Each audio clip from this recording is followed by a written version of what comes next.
Assalamualaikum warahmatullahi wabarakatuh. Saya Dina Dimulya dengan NIM 442111404 dari kelas 44 3B29 dengan mata kuliah Karakter Building, dosen pembimbing Pawangsit Supeno, SE, FM.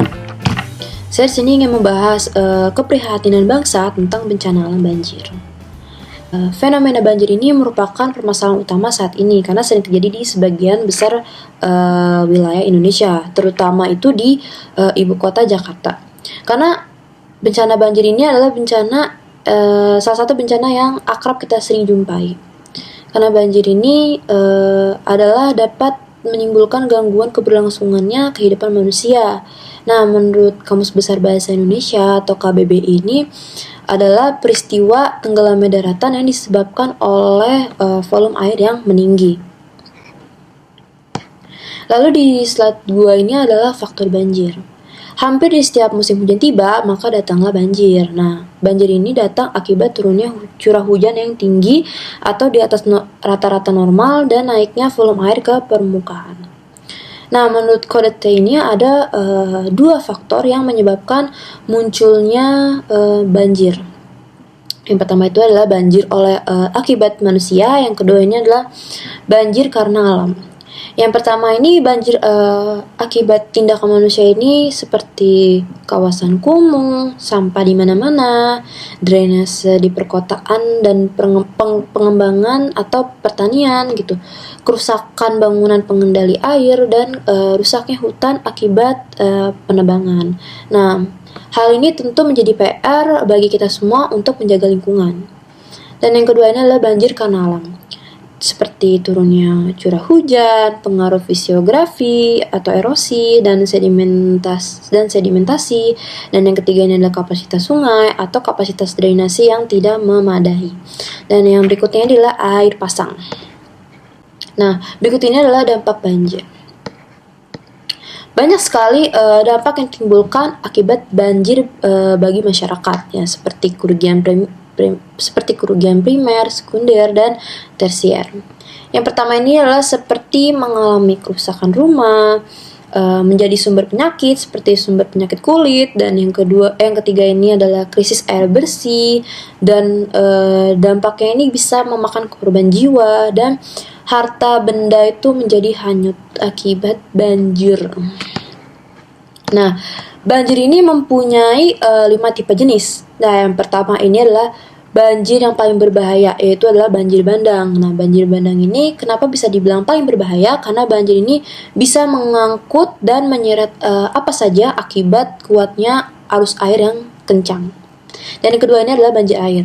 Nah, kalau banjir yang satu ini sering kita jumpai karena sangat umum dan sering terjadi. Nah, biasanya ini banjir ini terjadi akibat luapan air sungai, danau, atau selokan.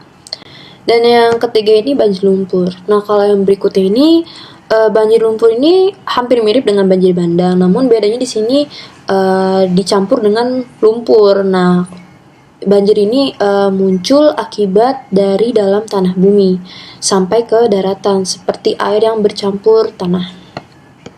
Yang keempat ini adalah banjir rob. Banjir rob ini adalah fenomena banjir yang sering terjadi akibat air laut pasang atau air laut ke daratan.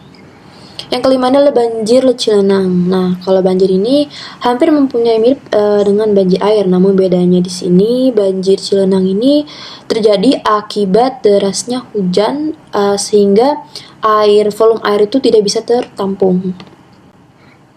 Lalu slide berikutnya, bagaimana sih cara menangani banjir?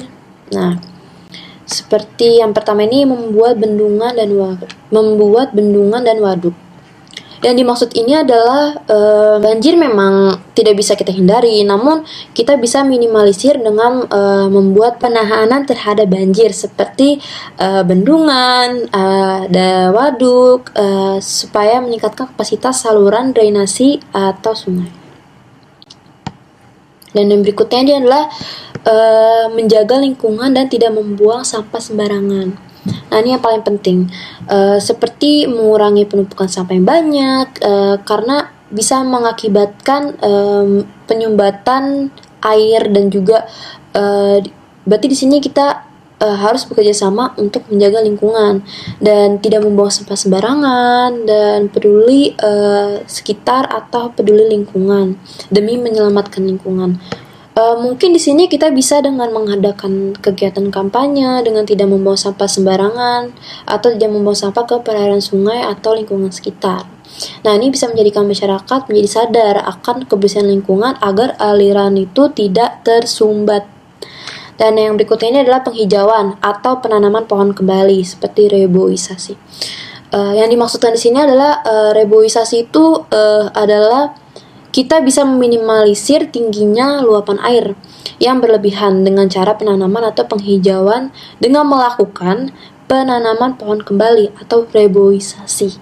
Nah, di sini agar alam itu menjadi hijau dan biasanya reboisasi ini dilakukan di hutan yang menjadi gundul agar berfungsi sebagaimana mestinya.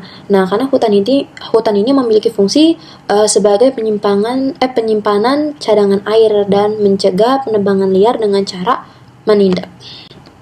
Dan yang berikut ini adalah pengaturan tata letak atau kondisi daerah. Peraturan tata letak kondisi daerah ini membangun bangunan seperti pinggiran sungai atau pantai yang seharusnya tidak boleh atau dilarang untuk dijadikan lokasi tempat pembangunan fisik atau tempat pemukiman untuk tempat tinggal gitu. Karena tata letaknya itu sangat rentan terjadinya korban akibat banjir. Harapan saya, walaupun kita tidak bisa mencegah banjir, setidaknya kita bisa meminimalisir banjir tersebut.